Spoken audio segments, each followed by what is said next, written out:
எல்லாருக்கும் வணக்கம். தமிழ்நாடு திரைப்படத்துறையை சார்ந்த ஒரு நண்பர் என்னை தொடர்பு கொண்டு பேசும்பொழுது, உங்களுக்கு ஏன் கோபி தேவையில்லாத தமிழ்நாடு திரைப்படத்துறையை பத்தியும் நடிகர் விஷாலை பத்தியும் நீங்க விமர்சனம் பண்ணணும்? ஒரு வேலையை நீங்க பாருங்க, விஷாலுக்கு முன்னாடி ஏதோ மிகப்பெரிய சக்தி இருக்கு, அதனாலதான் அவர் மூச்சு விட்டா கூட அது செய்தியா அந்த தமிழக ஊடகங்கள் மாத்தி காட்டிட்டு இருக்கு. இன்னும் சொல்ல போனா நடிகர் விஜய் போன்றவர்கள் கூட விஷாலை பார்த்து பயந்துட்டு இருக்காங்கிற மாதிரி ஒரு செய்தியை என்கிட்ட பகிர்ந்தாரு தனிப்பட்ட முறையில். என்னோட நலம் விரும்பியவர். நான் ஒரு கேள்வி மட்டும் கேட்கிறேன், விஷால் என்பவர் யார்? ஆந்திராவில இருந்து பஞ்சம் பழிக்க வந்த ஒரு கூட்டம் இன்னைக்கு கொஞ்சம் கொஞ்சமாக இந்த மக்களை முட்டாளாக்கக்கூடிய செயலில் ஈடுபட்டு இருக்குங்கிறது தான் என்னுடைய குற்றச்சாட்டு. தமிழ்நாடு திரைப்படத்துறைக்கும் தமிழ்நாட்டு மக்களுக்கும் என்னையா சம்பந்தம் இருக்கு, அதனால நமக்கு என்ன பெரிய நஷ்டம் வந்துட போகுது அப்படின்னு யாராவது கேள்வி கேட்டீங்கன்னா அவங்களுக்கு நான் ஒரு விளக்கத்தை கொடுக்க ஆசைப்படுறேன். ஒரு படம் எடுக்க 200 கோடி ரூபாய் இன்வெஸ்ட் பண்றாங்க, அந்த படம் 3 நாள்ல 100 கோடி வசூலாச்சு, 50 கோடி வசூலாச்சுன்னு பேப்பர்ல பரபரப்பா செய்தி போடுறானே, இந்த 50 கோடியும் 100 கோடியும் யாரு அப்பமிட்டு பண்ணணும்னு யாராவது ஒரு வட்டி கேள்வி கேட்போமா? அன்னாடங்காட்சிகளும் தினக்கூலிகளும் தினைக்கும் வேலைக்கு போறவனும் தன்னுடைய பொழுதுபோக்குக்காக செலவிடக்கூடிய இந்த தொகைகளை மறைமுகமாக கொள்ளையடித்து இந்த மக்கள் இந்த திரைப்படத்துறையை சேர்ந்த சொத்து சேர்க்கிறாங்கிறதா என்னோட குற்றச்சாட்டு. கோடிகள் என்பது ஒரு சிலரின் கனவுகளா இருக்கும் பொழுது ஒரு படத்தை நடிக்கிறதுக்கு 20 கோடி 30 கோடி 40 கோடின்னு சம்பளம் வாங்குறது எந்த விதத்துல நியாயம்? ஒரு 2 மாசம் நடிக்கிற ஒரு திரைப்படத்துக்காக 30 கோடியில இருந்து 100 கோடி சம்பளம் வாங்குறாங்க தமிழ் நடிகர்கள். இந்த தொகையை ஒரு நடுத்தர வர்க்கத்தை சார்ந்தவனாலேயோ அல்லது ஒரு சமுதாயத்துல வறுமை கோட்டுக்கு கீழே வசிப்பவனாலேயோ கனவுல கூட நினைச்சு பார்க்க முடியுமா? ஆதங்கத்தோட வெளிப்பாடு தான் எங்களுடைய கோபம்.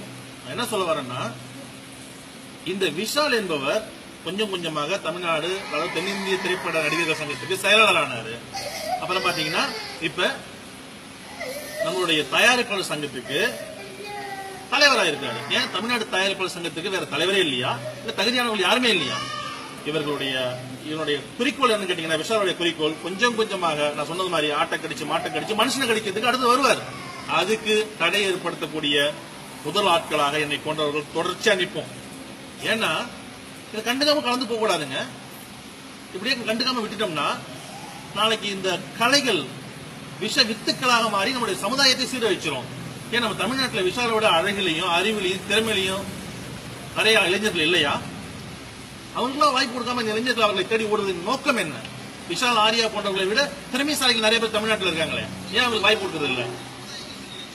இப்படி நம்முடைய மக்களை அறிவு கூடலாக ஆக்க நினைக்கிற அத்தனை பேரையும் நாங்க தொடர்ச்சியா கண்டிச்சுட்டு தான் இருப்போம். சில பேர் சொல்றாங்க, சூப்பர் ஸ்டார் பாத்தீங்களா, ஒரு கண்டக்டரா இருந்து இவ்வளவு பெரிய உயரத்துக்கு போயிருக்காரு. அறிவு கட்டவங்களே, இன்னைக்கும் பல ரியல் சூப்பர் ஸ்டார் தமிழ்நாட்டில் தனக்கு வாய்ப்பு கிடைக்காம ஏதோ ஒரு ஊர்ல ஆட்டோ ஓட்டிக்கிட்டு பஸ் ஓட்டிக்கிட்டு கண்டக்டரா தினக்கூலியா வாழ்வியலை நகர்த்திக்கிட்டு இருக்கிறான். அவனுக்கு வாய்ப்பு கிடைக்கல. சூப்பர் ஸ்டார் என்ன பண்ணாரு? என்னுடைய ஒரு துளி வேர்வைக்கு 1 பவுன் கொடுத்தது தமிழ் அல்லவான்னு சொல்லி பாட்டு பாடிட்டு சொத்துக்களை ஃபுல்லா கர்நாடகாவில் வாங்கி குமிச்சிருக்கிறாரு. இது எத்தனை பேருக்கு தெரியும்? நான் கேட்கிறேன், கோடிகளை சம்பளம் வாங்குற நடிகர்கள் ஏதாவது ஒரு மாவட்டத்தில் இருக்கக்கூடிய 10 இளைஞர்களை கூப்பிட்டு ஒரு தொழில் தொடங்குவதற்கு வட்டியில கடனை கொடுக்கலாமே. இன்னைக்கு சூர்யா போன்றவர்கள் அகரம் பவுண்டேஷன் ஆரம்பிச்சு ஏதோ ஏழை குழந்தைகளை படிக்க வைக்கிறாங்க, நிச்சயமா தலை வணங்கணும். விஜய் போன்றவர்கள் ஏழை எளியவர்களுக்கு உதவக்கூடிய வகையில சில நலத்திட்டங்களை செய்யறாங்க, தலை வணங்கணும். மற்றவங்களுக்கு அந்த எண்ணம் ஏன் வரல? இந்த பணம் யாருது? எங்க பணம்? தமிழ்நாட்டு பெண்களோட கணுக்கால் தெரிஞ்சா கூட கவர்ச்சிடா. ஆனா நீங்க என்ன பண்றீங்க?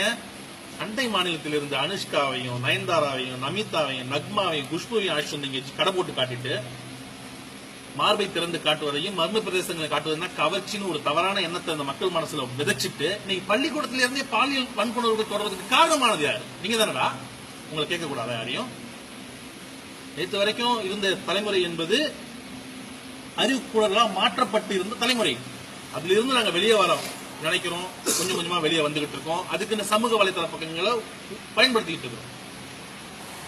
இன்னைக்கு ஈழத்துல மக்களை கொத்து கொத்தா கொன்னு குமிச்ச அந்த ராஜபக்சேவுடைய கூட்டாளியான லைக்கா நிறுவனத்தை ஆட்சி தமிழ்நாட்டை பணம் எடுக்கிறேன். ஏன் தமிழ்நாட்டில் தயாரிப்பாளர்களே இல்லையா? சொத்துக்களை வித்து திரைப்படம் எடுக்க வர தயாரிப்பாளர்கள் எத்தனை பேர் நீங்க வாழ வச்சிருக்கீங்க? ஒழிச்சு வெளியாக்கிறீங்க. நல்ல நல்ல வாழ்வியல் முறைகளை படம் எடுத்து காட்டிய திரைப்பட நடிகர்களை என்ன பண்ணீங்க? இயக்குநர்களை என்ன பண்ணீங்க? ஒழிச்சு ஓரம் கட்டிட்டீங்க. மாதிரி மசாலா படங்களையும் கவர்ச்சிகளையும் நம்பி நம்பி இந்த தமிழ் சமுதாயத்தை வீணாக்குவதற்கு திரைப்படத்துறையை சார்ந்தவர்கள் கங்கணம் கட்டி கொண்டு நிற்பதை வன்மையாக கண்டிக்கிறோம். இவங்களுடைய இலக்கு என்னன்னா அப்படி வர்றது, அப்படியே மக்களுக்கு மத்தியில் நல்ல மாதிரி நடிக்கிறது முதலமைச்சர் கனவு.